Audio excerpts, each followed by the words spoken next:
আসসালামু আলাইকুম। আজকে আমি আপনাদেরকে বানিয়ে দেখাবো আরবিক ডেজার্ট, একটা নামকরা ডেজার্ট। এটার নাম হলো বালাহশান।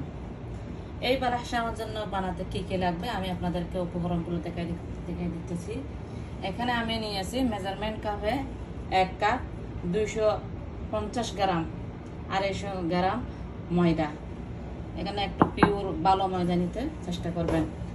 এখানে নিয়েছি 50 গ্রাম দুধ পাউডার, আর নিয়েছি 50 গ্রাম কর্নফ্লোর, আর নিয়েছি 50 গ্রাম বাটার, আর নিয়েছি 2টো ডিম, আর নিয়েছি 1 কাপ মেজারমেন্টের কাপে 1 কাপ মতো নরমাল পানি, আর নিয়েছি একটু সামান্য ভ্যানিলা। এবার চলুন কিভাবে তৈরি করব এই ডো। আমরা চুলার দিকে চলে যাচ্ছি। আমি একটি পাত্রে পানিটা ঢেলে দিলাম। পানিটা দিয়ে এবার এই বাটারটা দিয়ে দিব।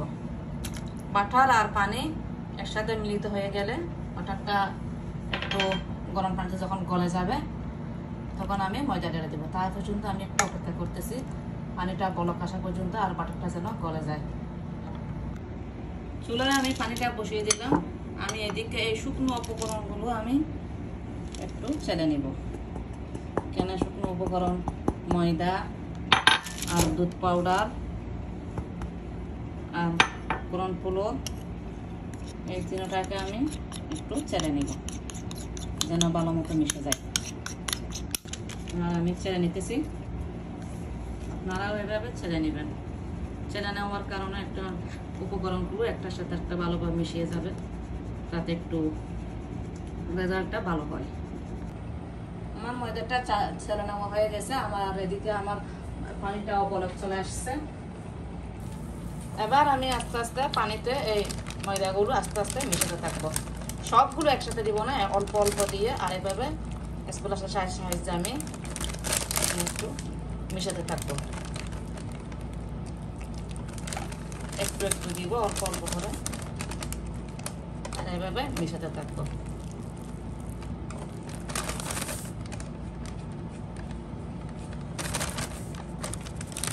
সব দেওয়া হয়ে গেল। এবার আমি একটু ভালোভাবে মিশিয়ে নিব।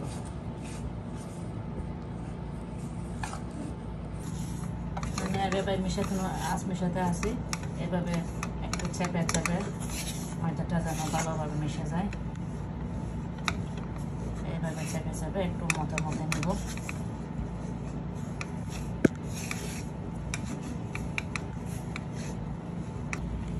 এবার আমি চুলা থেকে নামিয়ে নিব।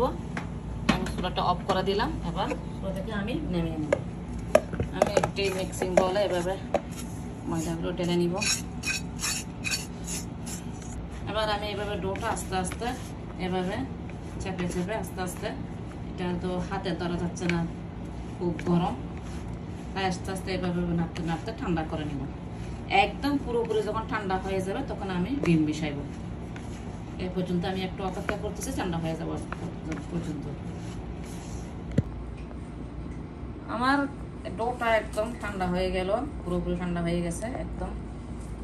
আমার 2টা ডিম নিয়েছি, আমি ডিমগুলো ফেটিয়ে নিব। তো আমি এখানে একটি বাটিতে 2টা ডিম ভেঙে নিলাম।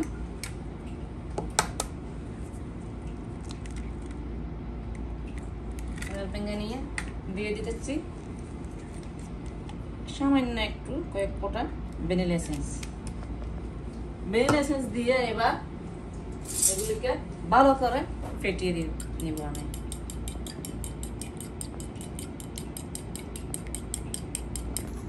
এবার আমি এগুলিকে আস্তে আস্তে মেখে নিব। হাত দিয়ে আমি একটু একটু মেখে নিতেছি।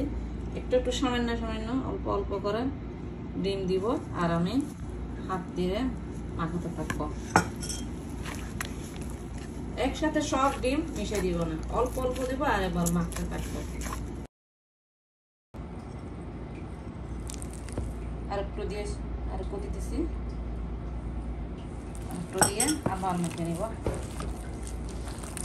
আমার 2টো ডিম সাইজ একটু বড় বড় ছিল, তাই আমি এখানে মনে হয় আর না লাগতেও পারে। কেন আবার বেশি দিয়ে দিলে এই জিনিসটা বেশি ফুলে যায়, বেশি ফুলে দিলে আবার কি একটা সুন্দর থাকে না।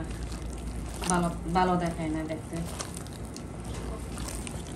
আমি ডিম দিয়ে এইভাবে হাত দ্বারা এইভাবে মাখাতে আছি, যেন কোনো ডিপলি টিপলি না থাকে।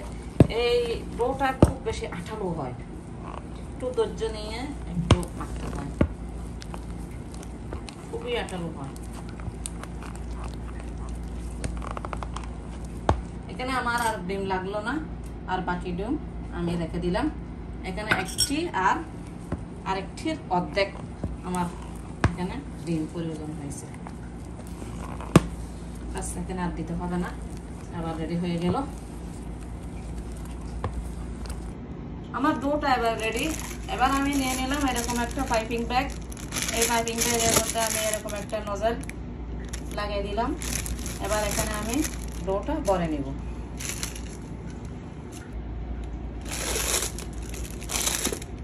আমি ডোটা ভরে নিলাম এভাবে, খুব আঠালো হয়ে যায় একটু করতে বসতে হবে। আমি এভাবে একটু পাইপিং ব্যাগে এরকম ভাবে এভাবে আমি ভরে নিলাম। এবার আমি তেলের মধ্যে চাপতে শুরু করতেছি। তেলটা হতে হবে একদম ঠান্ডা, আবার ফ্রিজের ঠান্ডা না, একদম মানে নর্মাল ঠান্ডা। এখানের মধ্যে আমি আস্তে আস্তে আবার ডালতেছি।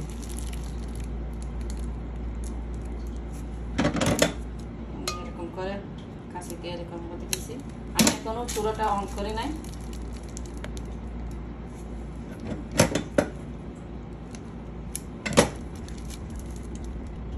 কারণ এটা গরম তেলে যদি দেওয়া হয় তবে সাথে সাথে ফুলে ভিতরে কাঁচা থেকে যাবে, আর উপরে ক্রিস্পি হয়ে যাবে, ভিতরে কাঁচা থেকে যাবে। তাই এই জিনিসটা পারফেক্ট হওয়ার জন্য, ভালো রেজাল্ট হওয়ার জন্য এটার সিক্রেট হইতেছে গরম তেলে কোনোদিন দিবেন না। এবার আমি চুলোটা অন করে দিলাম, এভাবে দিয়ে আছি। এবার আস্তে আস্তে যখন গরম হয় তখন ভাজা শুরু হবে, তখন আমি একটা চাকিয়ে দেবো। তেলটা গরম হয়ে এবার পরে একদম খানা খানা হয়ে এসে গেল। আমি এভাবে এখন ভাজতে আসি, একদম গোল্ডেন কালার হয়ে যাওয়া পর্যন্ত আমি এভাবে ভাজতে থাকবো। আর চুলার আঁচটা একদম মিডিয়াম থাকবে, হাইও করা যাবে না আবার লো করা যাবে না, মিডিয়ামে থাকবে। এটা ভাজতে ভাজতে 10-12 মিনিট মতো সময় লাগে। 10-12 মিনিট পরে আমি আবার ফিরে আসবো। আমি এখনো ভাজতে আসি, আর একটু ভেজে নিতেছি। এরকম চামচি দিয়ে এভাবে নাড়ে নেড়ে নেড়ে নেড়ে ভেজে নিব। একদম পুরোপুরি গোল্ড কালার হয়ে গেলে তারপর আমি শিরে দিয়ে দিব। আর একটা কথা হলো, শিরাটা একদম ঠান্ডা হতে হবে।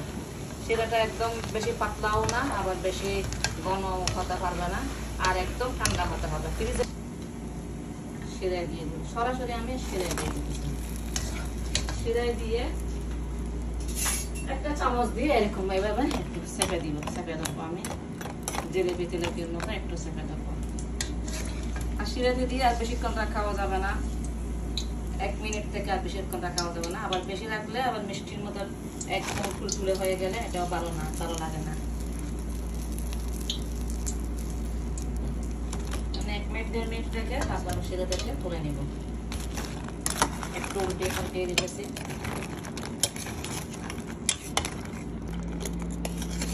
এবার আমি শিরা থেকে তুলে নিলাম।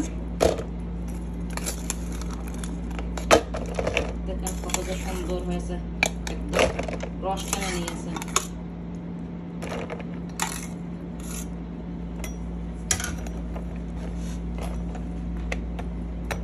আবার আমি বাকিগুলো তৈরি করে নিব। এবার আমার সব বালাহসাম তৈরি হয়ে গেল, রেডি হয়ে গেল। এই যে দেখেন কত সুন্দর হয়ে যায়, ছাঁচটা কত সুন্দর হলো। আমি এখানে কিছু নারকেল দিয়ে আর চকলেট দিয়ে আমি একটু এখানে ডেকোরেশন করে সাজিয়ে নিলাম। দেখেন কত যে মচমচে হয়েছে, আর ভিতরে একদম রসালো। দেখেন ভিতরে একদম রসালো, উপরে একদম ক্রিস্পি, খাইতে অনেক মজা। এই বালাহসামের 3টি টিপস হয়ে গেছে। একটি টিপস হলো, এটা ডো যখন তৈরি করবেন, আপনি যখন ডোটা তৈরি করে এনে একদম পুরোপুরি ঠান্ডা করে তারপর ডিমটা মিশাইতে যাইবেন। ডো গরম থাকা অবস্থায় আপনারা ডিম মিশাবেন না। আর একটা টিপস হলো, তেলটা একদম ঠান্ডা থাকতে হবে। গরম তেলে এখানে আপনি ডো এখানে বালাহসামটা কেটে কেটে দিতে যাবেন না। শিরাটাও একদম ঠান্ডা, পুরোপুরি ঠান্ডা হতে হবে। শিরাটা সবচেয়ে বেশি ভালো হয় এর আগের দিন বানিয়ে রাখলে, আপনি ফ্রিজ থেকে নিয়ে আসলে আনলে তো সবচেয়ে এটা ভালো হবে। দেখেন আপনারা বাসায় ট্রাই করে দেখেন, বাচ্চাদেরকে খুশি করার জন্য, মেহমানদেরকে জন্য পরিবেশন করার জন্য আপনারা দেখেন, বানিয়ে দেখেন।